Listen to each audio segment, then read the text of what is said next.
Hello future officers, welcome to market officer YouTube channel and this is Arun. இன்னைக்கு நம்ம 28ஆம் தேதி editorial தான் analyse பண்ண போகிறோம். ஸோ என்ன எதை பற்றி பேச போகிறோம் அப்படின்னா, நம்ம ட்ரம்ப் அவர்கள் வந்து பிரசிடெண்ட்டாக பதவியேற்றிருக்காரு யூஎஸில். அவர் வந்த உடனே நிறைய கையெழுத்திட்டாரு அப்படின்ற மாதிரி பார்த்தோம். அதில் ஒரு விஷயம் வந்து வேர்ல்டு ஹெல்த் ஆர்கனைசேஷன்ல இருந்து இன்னும் 12 மாசத்துல அவங்க ரிலீவ் ஆகுறாங்க. ஓகேவா, அங்கேருந்து விலகுறாங்க வேர்ல்டு ஹெல்த் ஆர்கனைசேஷன்ல இருந்து. அந்த வேர்ல்டு ஹெல்த் ஆர்கனைசேஷனுக்கு யூஎஸ்ல இருந்து 18% ஃபண்ட் போயிட்டு இருக்கு எவ்ரி இயர். ஓகேவா, இதை வந்து நாங்கள் நிறுத்த போகிறோம் அப்படின்ற மாதிரி ஒரு எடிட்டோரியல் பார்த்தோம். இன்னும் யார் யார் பார்க்கலையோ மேலே வந்து பிளேலிஸ்டோட செக்லிஸ்ட் சாரி ப்ளே வெக்காபுலரியோட பிளேலிஸ்ட்டை வந்து கொடுக்குறேன், போய் செக் பண்ணி பாருங்க. அந்த எடிட்டோரியலில் இந்த மாதிரி ஒரு விஷயங்களை பார்த்துருப்போம்.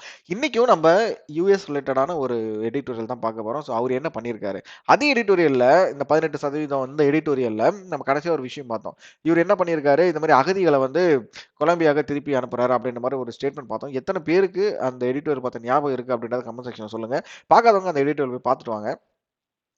அதோட தொடர்ச்சி தான். அது எக்ஸ்பிளைன் பண்ண போறாங்க. 2 நாட்டுக்குள்ள என்னென்ன பிரச்சனை. ஸோ என்ன நாடு அப்படின்னா, கொலம்பியாக்கும் யுஎஸ்க்கும் நடுவுல தான் அந்த பிரச்சனை போயிட்டு இருக்கு. ஸோ அத பத்தின ஒரு டீடைல்டான ஒரு அனலைசிஸ் தான் இன்னைக்கு நம்ம பார்க்க போறோம். சரி, இதுதான் நீங்க நம்மளோட சேனலுக்கோ இல்ல இந்த எடிட்டோரியல் வீடியோ ஃபர்ஸ்ட் டைம் பார்க்குறீங்க அப்படின்னா, நம்ம இந்த எடிட்டோரியல் வீடியோவ தினமும் காலையில 6 மணிக்கு, தினமும் காலையில, அதாவது மண்டே டு ஃப்ரைடே, ஓகேவா, சாட்டர்டே சண்டே வீடியோ வராது. மண்டே டு ஃப்ரைடே தினமும் காலையில 6 மணிக்கு நம்ம யூடியூப் சேனல்ல இந்த வீடியோ அப்படின்றது அப்லோட் ஆயிருக்கும். அதை தாண்டி இப்ப நீங்க பார்க்குற இந்த பிடிஎஃப் நம்மளோட டெலகிராம் சேனல்ல எவ்ரி மார்னிங் 7 AM அப்லோட் ஆயிருக்கும். ஓகேவா, இதை தாண்டி இந்த டெய்லி பிடிஎஃப் தாண்டி நம்ம என்ன விஷயம் தரோம் அப்படின்னா, வீக்லி அண்ட் மந்த்லி அப்படின்ற 2 பிடிஎஃப்மே நம்ம இந்த எடிட்டோரியல் கோர்ஸ் கொடுத்துட்டு இருக்கோம். எல்லாமே நம்ம ஃப்ரீயாக தான் கொடுத்துட்டு இருக்கோம். ஸோ யூஸ் பண்ணிக்கோங்க. நம்மளோட டெலகிராம் சேனலில் ஜாயின் பண்ணணும் அப்படின்னு நினைக்கிறவங்க கீழே இருக்க டிஸ்கிரிப்ஷன், இந்த வீடியோட டிஸ்கிரிப்ஷனில் லிங்க் இருக்கு. ஓகே, வாட்ஸ்அப் சேனல் லிங்க் இருக்கும், டெலகிராம் சேனல் லிங்க் இருக்கும். ஸோ ரெண்டுத்துலையும் ஜாயின் பண்ணிக்கோங்க, இந்த பிடிஎஃப் டவுன்லோட் பண்ணிக்கோங்க. சரி, நம்ம வந்து செஷனை வேகமாக ஸ்டார்ட் பண்ணிடலாம். ஸோ இதுதான் நீங்கள் நம்மளோட யூடியூப் சேனலுக்கு ஃபஸ்ட் டைம் வரீங்க அப்படின்னா மறக்காமல் சப்ஸ்கிரைப் பண்ணிவிடுங்க. ப்ளஸ் நோட்டிஃபிகேஷனை எனேபிள் பண்ணிவிடுங்க. ஸோ நோட்டிஃபிகேஷன் எனேபிள் பண்ணிட்டீங்க அப்படின்னா நாங்கள் போட போகிற இதுக்கப்புறம் வரப்போகிற எல்லா வீடியோஸுமே உங்களுக்கு நோட்டிஃபிகேஷன்லேயே வந்துடும். இதை தாண்டி நம்மளோட யூடியூப் சேனலில் நிறைய பிளேலிஸ்ட் கிரியேட் பண்ணியிருக்கோம். ஸோ எல்லா பிளேலிஸ்ட்டுமே உங்களுக்கு யூஸ்ஃபுல்லாக இருக்கும். சரியா, ஒரு பிகினராக இருந்தாலும் சரி, 1 இயர் நீங்கள் ப்ரிப்பேர் பண்ணிட்டு இருக்கவங்களாலும் சரி, உங்களுக்கு கண்டிப்பாக ரொம்ப யூஸ்ஃபுல்லாக இருக்கும். எல்லாத்தையும் செக் பண்ணி பாருங்க. நம்ம வந்து செஷன் ஸ்டார்ட் பண்ணிடலாம். First resort and Donald Trump's mass deportation drive அப்படின்னா, so what is mean deportation, இதுக்கே நம்மளுக்கு மீனிங் தெரியணும்ல. ஸோ டெபோர்டேஷன் அப்படின்றது டிஸ்போசிஷன், வெளியேற்றுதல். தமிழ் மீனிங் அருமையாக கொடுத்துருக்காங்க, வெளியேற்றுதல். ஆண்டனி வந்து அட்மிஷன். ஒரு நாட்டில இருந்து ஒருத்தவங்களை வெளியேற்றாரு. அவரு அகதிகள் வந்து வெளியேற்றிருக்காருல, அதை பத்தி நம்ம இந்த எடிட்டோரியல் பார்க்க போறோம். Donald Trump should use diplomacy not coordination in deportation of migrants. So அவர் வந்து டொனால்ட் ட்ரம்ப் வந்து இந்த கோஆர்டினேஷன் அப்படின்னா என்ன, அதுக்கு மீனிங் தெரியணும் கண்டிப்பா. கோஆர்டினேஷன் அப்படின்றது ஃபோர்ஸ், கட்டாயப்படுத்துதல் அப்படின்றாங்க. பட் இந்த இடத்துல அவர் டொனால்ட் ட்ரம்ப் வந்து ஒரு பயத்தை கிரியேட் பண்றாரு. ஆக்சுவலா என்ன பண்றாரு, நாங்க வந்து உங்க மேல சாங்ஷன் பண்ணிடுவோம், உங்க மேல நாங்க வந்து நிறைய தடைகளை விதிச்சிருவோம் அப்படின்ற மாதிரி ஒரு பயத்தை கிரியேட் பண்ணி தான் அவர் இந்த டெபோர்டேஷன் அப்படின்ற ஒரு ப்ராசஸே நடத்துறாரு. இந்த மைக்ரன்ஸ் ஒர்க்கர்ஸ் எல்லாம் மைக்ரன்ட் பீப்புள் மாதிரி இருப்பாங்களே, அவங்க மேல இந்த ஒரு ப்ராசஸே நடத்துறாரு. பட் அவர் டிப்ளமசி, 2 நாட்டுக்கு நல்ல அமைதி பேச்சுவார்த்தையை கிரியேட் பண்ணி இந்த ஒரு டெபோர்டேஷன் ப்ராசஸ் நடத்தணும் அப்படின்றத ஹிந்து அவங்க வந்து முன்மொழிகிறாங்க. சரி, ஸ்டார்ட் பண்ணுமா. Donald Trump mass deportation drive its first hurdle on Sunday when Colombian President Gustavo Petro refused permission to 2 United States military planes carrying migrants to the land. So என்னைக்குல இருந்து பிரச்சனை ஆரம்பிக்குது அப்படின்னா, ஜனவரி 26ஆம் தேதி 2 யுனைடெட் ஸ்டேட்ஸோட யூஎஸோட இந்த மைக்ரண்ட் பிளைன்ஸ் வந்து அவங்க ஊருக்கு போயிருக்கு. எல்லாரும் அந்த மைக்ரன்ஸ் வந்து ட்ராப் பண்றதுக்கு போயிருக்கு. பட் அவங்க வந்து ஆனா கொலம்பியன் பிரசிடென்ட் எங்களுக்கு உள்ள வராம எல்லாருமே தடுத்துருக்காரு. அதுல தான் இந்த பிரச்சனை ஸ்டார்ட் ஆகுது. யா ஃபியூரியஸ் மிஸ்டர் ட்ரம்ப், அந்த இடத்துல கோவமான mister Trump announce that US would impose, அவங்க மேல இம்போஸ் பண்ண போறாங்க 25% of tariff on all Colombian goods. So கொலம்பியால இருந்து வர எல்லா கூட்ஸுக்குமே 25% டாரிஃப் அப்படின்றாங்க. ஸோ இதனால என்ன ஆகும், ஆப்வியஸா அங்க இருந்து வர இம்போர்ட் எல்லாமே குறையும். which would be raised 50%, 25% இல்ல, அதை தாண்டி 50% ஆகவும் மாறலாம். The US also threatened to impose banking and financial sanctions and issue travel bans on Colombian officials and associates. So கொலம்பியனோட அஃபிஷியல்ஸும் அசோசியேட்டுமே யூஎஸ்குள்ள வர்றதுக்கு நான் வந்து தடை விதிப்பேன் அப்படின்ற மாதிரி இவரு டொனால்ட் ட்ரம்ப் சொல்றாரு. Mister Petro, former guerrilla, responded in kind by saying Colombia would also impose 50% on the American goods and refused to shake hands with the white slave holders அப்படின்றாரு. அவர் வார்த்தையை மாற்றி சொல்றாரு, ஸ்லேவ் ஹோல்டர்ஸ் அப்படின்ற மாதிரி ஒரு வார்த்தை use பண்றாரு. பட் அது அவர் வந்து கைண்டா சொல்றாரு அப்படின்னு இந்த இடத்துல மென்ஷன் பண்றாங்க இந்த எடிட்டோரியல். சரி, but Bogota under pressure eventually accepted to take back the migrants. So take back அப்படின்றது ஒரு ஃப்ரேசல் வெர்ப். டேக் பேக் அப்படின்னா என்ன, கவனிங்க. To admit that something you said was wrong. ஓகேவா? நம்ம சொன்ன தப்ப வந்து ஒத்துக்கணும். ஸோ அவங்க அவங்க இந்த இடத்துல எத வந்து ஒத்துக்கிறாங்க அப்படின்னா, அவங்களோட மைக்ரன்ஸ திருப்பி அவங்க ஊருக்கே அழைச்சிக்கிறாங்க with dignity and respect. So அதோட அவங்க ஊருக்கு திருப்பி அந்த மைக்ரன்ஸ் அழைச்சிக்கிறாங்க. A trade war would have been bad news for both countries. இந்த ட்ரேட் வார் அப்படின்றது ரொம்ப ஒரு கெட்ட செய்தி. Whose bilateral trade stood 53.5 million in 2022. So 2022லயே அவங்களோட பைலேட்டட் ட்ரேட் அப்படின்றது 53.5 பில்லியனா இருந்திருக்கு. With 4 billion surplus for US high tariff would have been a body blow for Colombia. இந்த இடத்துல ப்ளூ அப்படின்னா என்ன? ப்ளூ அப்படின்றது என்னவா யூஸ் பண்ணியிருக்காங்க? மூவ். ஓகேவா? அசைதல். அதை தான் இந்த இடத்துல ப்ளூ அப்படின்ற மாதிரி சொல்றாங்க. ஸோ ரொம்ப அதிக டாரிஃப் வந்து கொலம்பியா மேலே விழப்போகிறது. As a US is its largest trading partner. அது மட்டும் இல்லாமல் யூஎஸ் தான் கொலம்பியாவோட பெரிய trading partner. With tariff and financial and political sanctions America கூட கிரிப்பிள் கொலம்பியாஸ் எக்கனாமி. இந்த இடத்துல கிரிப்பிள் அப்படின்னா என்ன? கிரிப்பிள்னா என்ன சொல்ல வராங்க? Destroy, பழுதுபடுத்துதல்.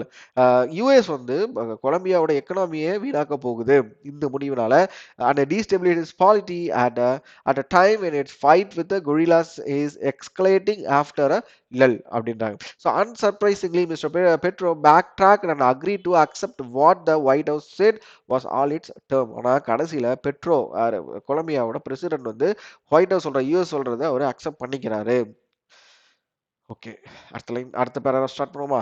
Colombia and other South American countries have been taking undocumented migrants back from the US in recent years. So இப்போ இந்த விஷயம் நடக்கல. ஆக்சுவலாக யூஎஸ்ல இருந்து இந்த மைக்ரன்ஸ் வந்து நாடு கடத்துறது அப்படிங்கிறது இப்போ நடக்கல. சில வருடங்களாக நடந்துட்டு இருக்கு. சவுத் அமெரிக்காவுக்கும் கொலம்பியாவுக்கும் நாடு கடத்துறது வந்து சில வருடங்களே நடந்துட்டு இருக்கு. In January there are 90 deportation flights from the US. ஸோ ஜான்வரியில் மட்டுமே 90 deportation flights வந்து யூஎஸ்ல இருந்து சவுத்தர்ன் நெய்பரிங் கண்ட்ரிஸ் போயிருக்கு. 8 of which is landed in Colombia. அந்த 90ல 8 வந்து கொலம்பியால லேண்ட் ஆயிருக்கு. But what don't are regular exercise into controversy was. So என்ன பிரச்சனை, ஆக்சுவல் பிரச்சனை என்ன அப்படின்னா, was handling of the deportation by the Trump administration. So Trump வந்த பிறகு அந்த மைக்ரண்ட் பீப்புளை வந்து நாடு கடத்துறாங்கல்ல, அதுல அவங்க ஹேண்டில் பண்ண விதம் தான் கொலம்பியா கோவம் வந்திருக்கு அப்படின்றாங்க. The use of mostly military planes. So அவங்களை நாடு கடத்துறதுக்கு எந்த பிளேன் யூஸ் பண்ணியிருக்காங்க? மிலிட்ரி பிளேன்ஸ் யூஸ் பண்ணியிருக்காங்க. அது மட்டும் இல்லாம which anger the Colombians. So இதனால அவங்க ரொம்ப ரொம்ப கோவம் அடைஞ்சிட்டாங்க. Mister Petro also raise. இது மட்டும் இல்லை, ஸோ மிலிட்ரி பிளேன்ஸ் யூஸ் பண்ணுறது மட்டும் இல்லாமல் about the way migrants are treated by the US earlier. Brazil and also raise complaints of degrading treatment of its deported citizens. So பிரேசிலுக்கு deport பண்ணவங்களையும் US வந்து இப்போ, அதாவது ட்ரம்ப் தலைமையில் இருக்க யூஎஸ் வந்து ஒழுங்காக ஹேண்டில் பண்ணலை. Next, they were handcuffed. அவங்களுக்கு வந்து கைவிலங்கு கொடுத்துருந்தாங்க, கைவிலங்கு போட்டிருந்தாங்க. And some of them were not given water. சில பேருக்கு தண்ணியும் கொடுக்கல, வாஷ்ரூம் யூஸ் பண்ணவும் அனுமதிக்கல during the flight according to the Brazilian officials. So Brazilian அஃபிஷியல்ஸும் இந்த குற்றச்சாட்டை ட்ரம்ப்போட அட்மினிஸ்ட்ரேஷன் மேலே வைக்கிறாங்க. But mister Trump does not care. நீ என்ன வேணா சொல்லு, எனக்கு அதை பற்றி கவலை இல்லை அப்படின்ற மாதிரி தான் ட்ரம்ப் இருக்காரு. He wanted to make an example of Colombia so that the other neighbours will not challenge is handling of a mass deportation. So இருந்தாலும் நான் இப்படி தான் செய்வேன், நீ வந்து என்னை பார்த்து பயப்படணும் அப்படின்ற மாதிரி ஒரு மைண்ட் செட்டில் தான் ட்ரம்ப் அவர்கள் இருக்காங்க.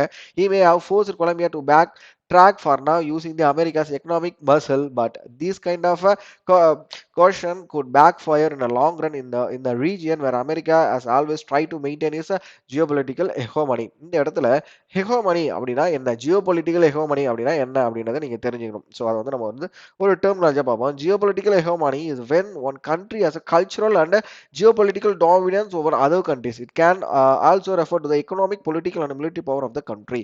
இவங்களுக்கு யாரு, யூஎஸ்க்கு வந்து இந்த அளவுக்கு ஒரு பயங்கரமான ஒரு ஒரு மிலிட்ரி பவரா இருக்கட்டும், ஸோ எல்லாமே அவங்ககிட்ட ஒரு பயங்கரமா இருக்கு. ஆனா அவங்க இப்படி ஒரு சங்ஷனை கொண்டு வரக்குள்ள அது அவங்களுக்கே கண்டிப்பா ஒரு பேக் ஃபயர் ஆகும்.